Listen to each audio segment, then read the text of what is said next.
parce que non seulement nous sommes venus pour rendre culte à notre Dieu, mais aussi nous sommes venus pour entendre de Dieu.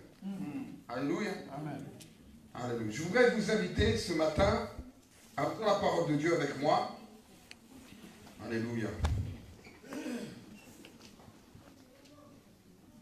Dans le livre du prophète Jérémie, chapitre 18. Jérémie, chapitre 18. Nous allons lire à partir du verset 1 jusqu'au verset 6.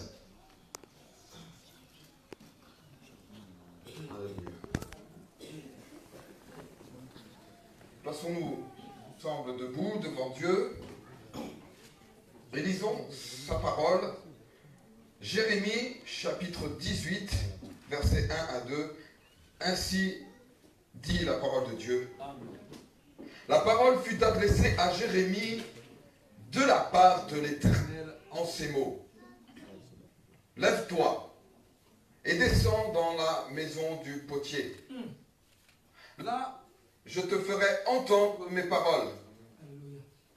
Je descendis dans la maison du potier, et voici, il travaillait sur son tour. Le vase qu'il faisait ne réussit pas, comme il arrive à l'argile dans la maison du potier. Il en refit un autre, tel qu'il trouva bon de le faire.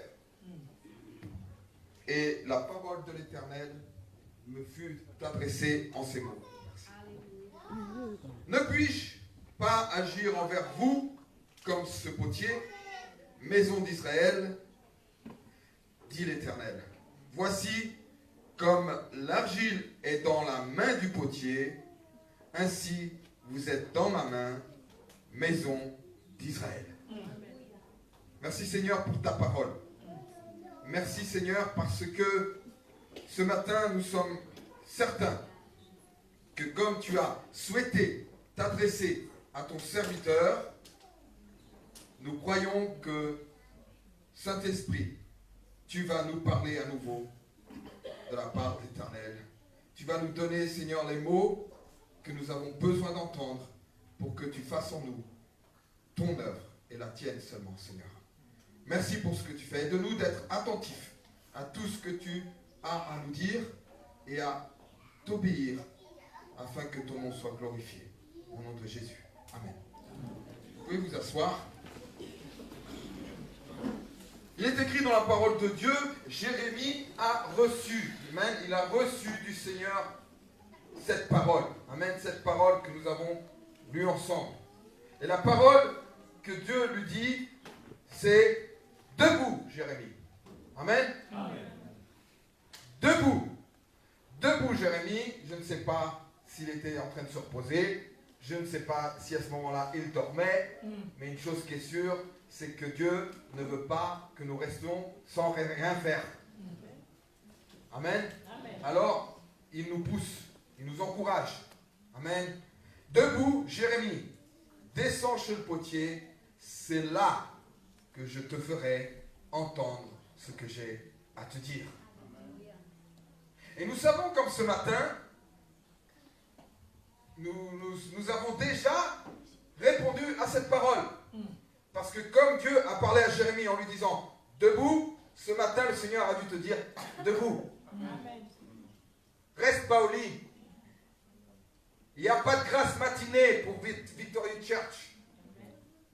Il n'y a entendu qu'un seul amen. Amen. Amen. Alléluia. Si la grâce matinée pour l'église de Victory Church, c'est la grâce matinée, la grâce de Dieu ici. Amen. Alléluia. C'est une grâce. Mais pour vivre la grâce matinée de Dieu, il faut faire comme Jérémie.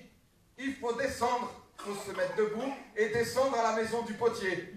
Ce matin, je crois que c'est ce que nous avons fait. Amen. Nous nous sommes mis debout et nous sommes descendus dans la maison du potier. Amen.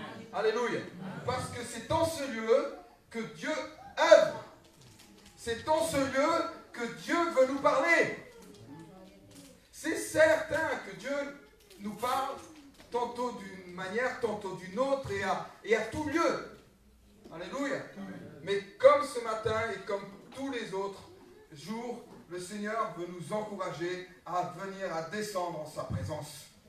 Et quand nous répondons à cet appel, eh bien, je peux vous dire que nous ne restons pas déçus. Peut-être tu t'es levé fatigué. Peut-être tu as du mal à te lever ce matin parce que tu avais mal peut-être au genou, au dos, ou je ne sais pas. Tu as eu une semaine difficile de travail. Tu aurais voulu rester au lit, te reposer, mais finalement, tu t'es levé et tu te dis, j'ai bien fait de venir parce que j'ai vu le potier dans cette maison. Amen. Alléluia. Le témoignage de Jérémie était celui-ci. Je descendis donc. Alléluia. C'est logique, il faut y aller. Quand Dieu nous appelle, on obéit. Quand Dieu nous dit quelque chose, on y va. Il dit, je descendis donc chez le potier. Pour lui, c'était logique de répondre à cet appel. Alléluia. Et quand Dieu parle à ton cœur, eh bien, ça devient quelque chose de si habituel. Donc, on y va. On demande même pas pourquoi. Des fois, on veut justifier, on veut demander pourquoi. Vous savez, c'est nos enfants. Moi, je ne vais pas demander ici qui c'est qui a des enfants, parce qu'ici, dans le milieu africain, c'est plus que normal. Mais c'est pas que c'est dans le milieu africain. Et encore hier, j'en ai parlé avec ma maman. Ma mère, elle a eu 5 enfants. Et hier, elle m'a dit, je le savais déjà, mais on se rappelle ces choses-là. Et elle m'a dit, ma maman en a eu 13. Voilà. Et quand j'étais petit, je me rappelle que ma mère avait dit que son arrière-grand-mère en avait eu 17. Bon, aujourd'hui, elle ne s'en rappelle plus trop. J'ai dit, maman, tu m'as dit que ton arrière-grand-mère en avait eu 17. Alors, bon, c'est pas que chez les Africains, c'est aussi chez les Portugais. Et puis c'est bien parce que Dieu nous encourage. Il dit que c'est un héritage de Dieu, les enfants. Amen. Et comme nous sommes les enfants de Dieu, c'est normal que Dieu nous parle et nous dise des choses qu'il y a à faire. Et vous qui avez vos enfants, c'est normal qu'en tant que parent, vous leur dites qu'il y a des choses à faire. Vous leur dites, mets-toi debout. Alors de nos jours, les adolescents, avant, les loisirs, c'était à l'extérieur. Maintenant, ils restent enfermés dans leur chambre, ils se cloîtrent dans leur chambre, ils se mettent devant leur jeu, leur téléphone, et il se passe 3 jours. Si on ne va pas à l'encontre des enfants, on se demande s'ils existent. Mais on y va. Et on leur dit debout. Alors je ne sais pas si vous avez un enfant qui s'appelle Jérémie, mais vous leur dites debout. Et il faut que tu ailles à tel endroit. Et qu'est-ce qu'ils disent? Oh ben, maman m'a appelé, j'y vais, c'est logique, c'est normal. Et l'enfant se lève, et tout naturellement, il y va. N'est-ce pas? Oui. Non, c'est pas vrai. Oh, mais maman, je suis bien ici, pourquoi tu me laisses? Mais pourquoi il faut que j'y aille? Mais pourquoi? Allez, debout, va chercher le pain, va à la boulangerie. Mais pourquoi il faut que j'y aille? Mais pourquoi moi? Ça, c'est ce que certains parents vivent. Je dirais tous, parce qu'à mon avis, on n'y échappe pas tant une année ou une autre. Et puis des fois, quand les enfants ils grandissent, ah, qu'est-ce qu'il est bien, oh, cet enfant, oh, et ils arrivent à l'adolescence, on dit, ah, tu sais, mon fils, quand tu étais plus jeune, tu étais plus ouvert, tu étais moins enfermé, tu étais content de voir tout le monde. Aujourd'hui, voilà, ça grandit, on pense que les enfants ils vont toujours être pareils quand ils sont nés. D'autres, ils disent, j'espère que tu ne resteras pas comme ça. Quand il va être tellement agité, mais enfin. Après, le parent, il le regrette. Parce qu'après, quand ça reste sans rien faire, c'est pire. Bref, pour revenir, c'est que c'est logique qu'un enfant réponde à l'appel de ses parents, sans avoir à rechigner, sans avoir à ce qu'ils aient à demander pourquoi.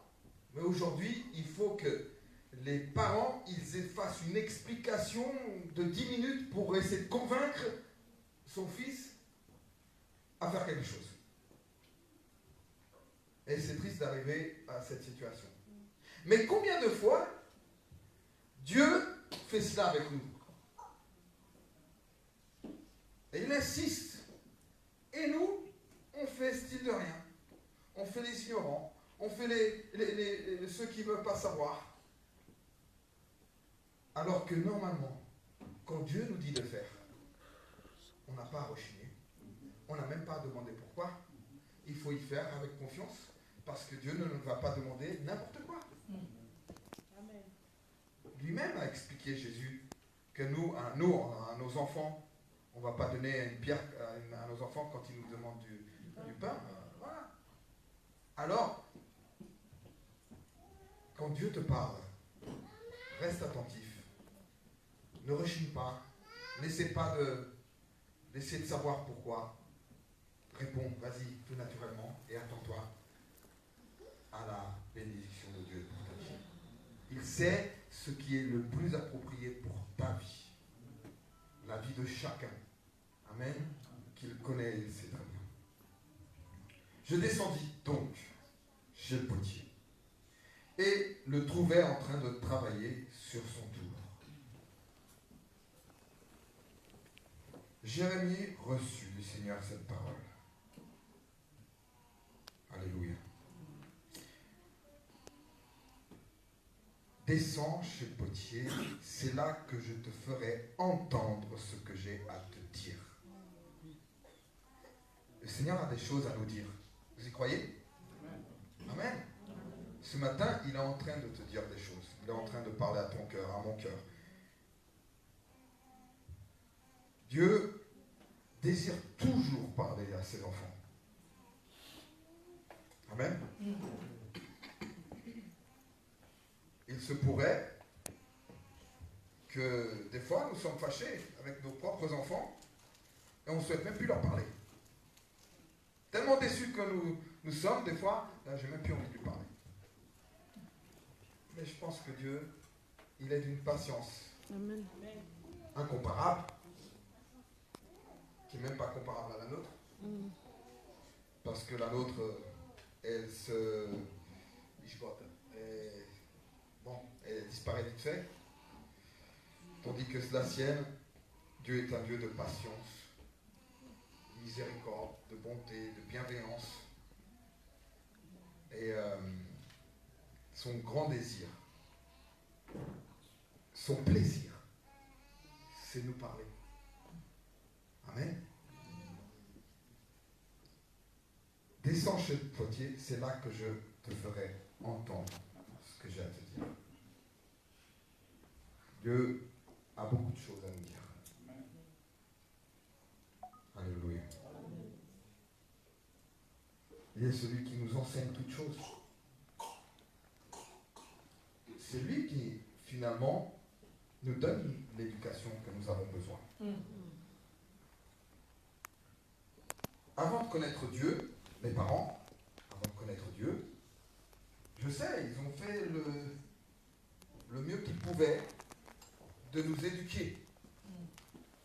Dans notre culture, bien sûr, dans ce que eux, ils ont reçu de leurs parents, ils ont fait de leur mieux.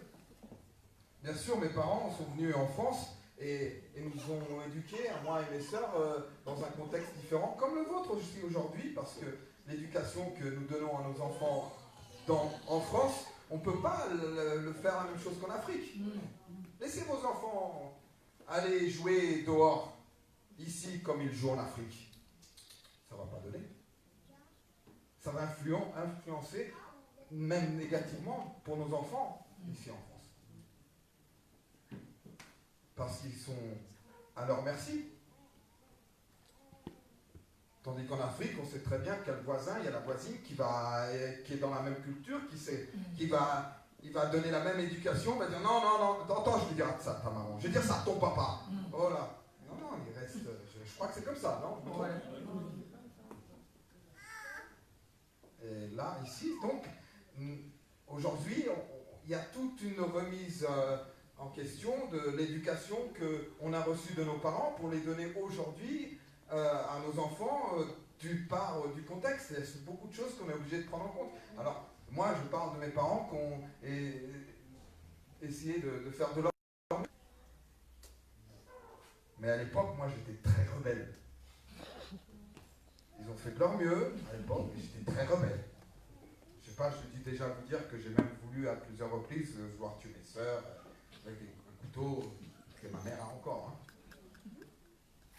Ça reste un souvenir. Comme ça, je n'oublie pas ce que j'ai été.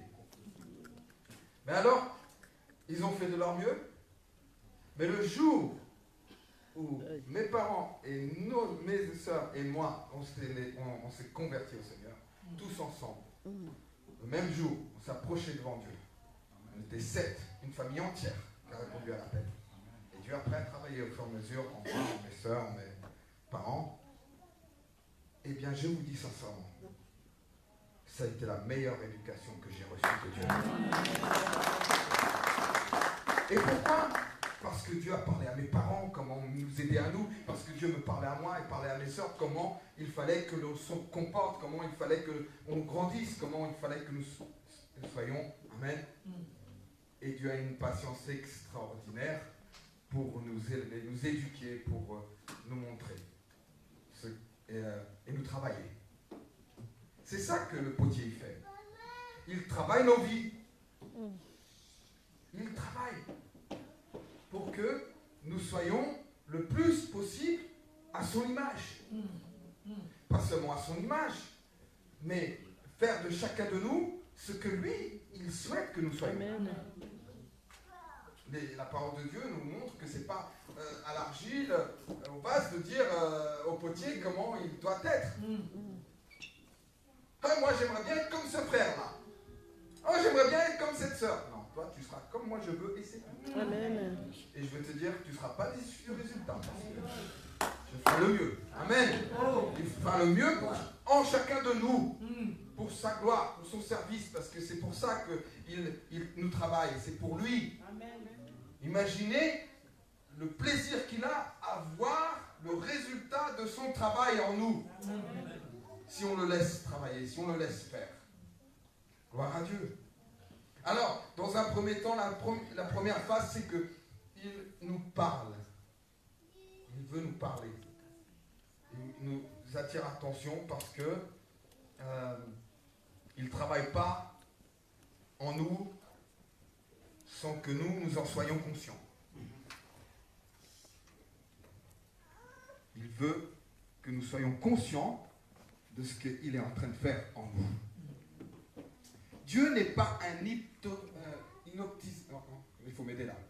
Quelqu'un qui hypnotiseur. Dieu n'est pas un hypnotiseur. Il va hypnotiser, il va faire en sorte que cette personne ne soit pas consciente. Et il va dire, maintenant tu fais ci, tu fais ça. Dieu ne travaille pas en nous de cette manière. Il travaille en nous sans anesthésie générale. Amen. Et quand il n'y a pas d'anesthésie générale, ça fait mal. Hein? La chair vive. Ah, ça fait mal. Mais le résultat est meilleur. Gloire à Dieu. Alors, nous observons donc dans ce texte l'intérêt de Dieu et de vouloir toujours communiquer avec nous. Lui en premier.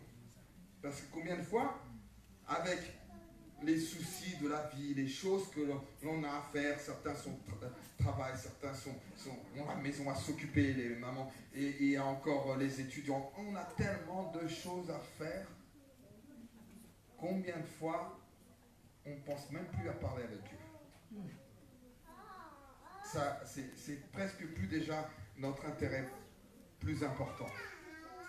Mais pour Dieu, c'est très important de devoir communiquer avec nous. Et il prépare même l'ambiance pour que nous soyons au maximum le plus attentifs à ce qu'il a à nous parler. Parce que tout ce que Dieu a à nous parler est important. Chaque mot, chaque syllabe, un point, une virgule, tout est important. Rien ne doit pas être laissé au hasard, de côté. Quand il parle à ses enfants, il sait de quoi il parle. Il sait ce qu'il dit. Il sait comment s'exprimer. Et il va s'exprimer à moi d'une manière peut-être différente que la vôtre, comme il s'exprimait à d'autres serviteurs de Dieu dans sa parole, où il a fallu qu'il parle avec autorité et avec la voix haute, et à d'autres avec un doux murmure. Mais il parle et nous acceptons. Alléluia. Et pour accepter, il faut que nous soyons dans l'ambiance appropriée. C'est vrai que dans le monde dans lequel nous vivons, il y a beaucoup de bruit extérieur, entourage, et même dans notre propre maison, qui fait en sorte que nous puissions être distraits, et que nous ne puissions pas prendre en compte toutes les paroles de Dieu.